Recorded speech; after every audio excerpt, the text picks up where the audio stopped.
ఒకరోజు ఒక పాతబడిన చర్చ్‌లో ఉన్న సామాన్లన్నీ కూడా వేలం పాటు వేస్తా ఉన్నారు. ఆ యొక్క చర్చ్‌లో ఉండే సామాన్లన్నీ కూడా అమ్మేస్తున్నారు వేలం వేసి. అయితే ఆ సామాన్లన్నిటిలో కొన్ని కుర్చీలున్నాయి, కొన్ని బల్లలున్నాయి, కొన్ని టేబుల్స్ ఉన్నాయి. అనేకమైన సామాన్లు మంచి ప్రైసెస్‌కి అమ్ముడవుతున్నాయి. చాలామంది కొనుక్కుంటా ఉన్నారు. ఇవన్నీ అవుతున్న మధ్యలో, ఈ సామాన్లన్నిటి మధ్యలో ఒక పాత పడిపోయిన వైలిన్ ఇన్‌స్ట్రుమెంట్ ఒకటి అక్కడ కనబడితే, దాన్ని వేలం వేద్దామని పెడితే ఎవరు కూడా దాన్ని తీసుకోవడానికి ఇంట్రెస్టింగ్‌గా లేరు. అది చూస్తే పాత పడిపోయి ఉంది. మొత్తం అంతా కూడా డల్‌గా ఉంది. అది చూడడానికి ఏమాత్రం అట్రాక్టివ్‌గా, చూడడానికి అందంగా ఏమాత్రం లేదు. అదంతా కూడా ఔట్ ఆఫ్ ట్యూన్ ఉంది. అది చూసి అందరూ అనుకున్నారు దీనికెందుకు డబ్బులు దండుగ అని చెప్పి ఎవరు తీసుకోవట్లేదు.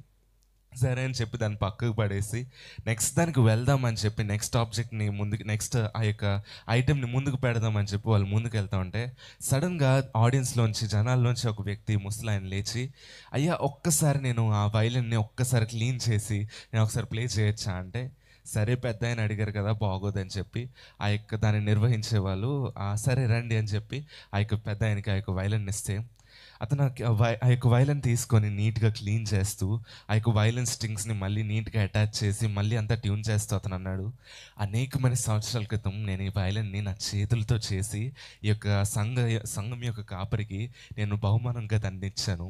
అది ఇన్నేళ్ల తర్వాత ఇలా అయిపోయిందని చెప్పి దాన్ని అలా నీట్‌గా క్లీన్ చేసి, మొత్తం పాలిష్ చేసి, దాని స్ట్రింగ్స్ అన్నీ నీట్‌గా పెట్టి, ట్యూన్ చేసి, ఎంతో చక్కని ట్యూన్ అతను ప్లే చేస్తే, ఎంతో చక్కని మెలోడియస్ పీస్ అతను ప్లే చేయగానే అందరూ మైండ్స్ బ్లో అయిపోయి అందరూ కూడా షాక్ అయ్యారు. ఎంతో అమేజ్ అయ్యారు. ఇంత చక్కగా ప్లే చేయొచ్చా?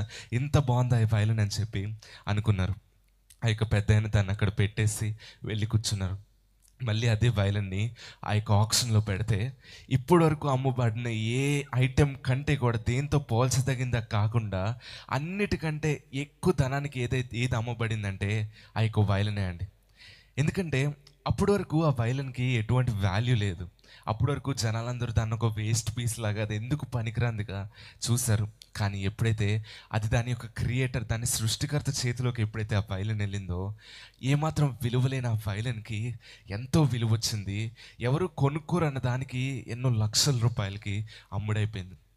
మన జీవితంలో కూడా ఈ లోకమంతా మనల్ని ఒక వేస్ట్ పీస్ లాగా నువ్వెందుకు పనికిరావు అని మనల్ని చూస్తూ ఉన్నా, మనల్ని ఒక రిజెక్టెడ్ పీస్లా మనం దేనికి పనికిరామని చెప్పి మన మొహం మీద అనేక మంది అంటూ ఉన్నా, మనం జ్ఞాపకం ఉంచుకోవాల్సింది ఏంటంటే మన దేవుని చేతిలో, మన సృష్టికర్త అయిన దేవుని చేతిలో మనం ఉన్నప్పుడు మనం ఏమాత్రం విలువే లేని వాళ్ళమైనా కూడా ఆయన వెలకట్టలేని ఆయన రక్తాన్ని ఇచ్చి ఎంతో వెలగల జీవితాలుగా ఆయన మనల్ని మార్చేశాడు కదా.